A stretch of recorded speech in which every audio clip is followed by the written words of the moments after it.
How's it going? My name is Luis Morales. I am from the SEMA Garage Product Development Center, and here we have the WD-40 1966 boosted Bronco. We had the opportunity to partner up with WD-40 and put this thing together with a lot of our contributing manufacturers that are SEMA members, and bring this back to reality from what it once was.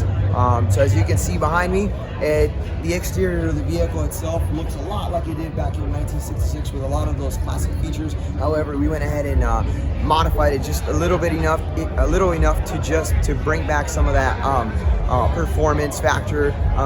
We went with a larger diameter tire, a more powerful engine, a completely redone interior, a 6-point roll cage. Just the opportunity that we had to work with so many of our manufacturers to develop new products and put this thing together was a blessing. And the fact that we have it here at the SEMA show in 2019, the year before the Bronco is released by Ford again, is just an amazing opportunity, and so much PR and so many people that are going to be here looking at it, and just the big wow factor. Thank you.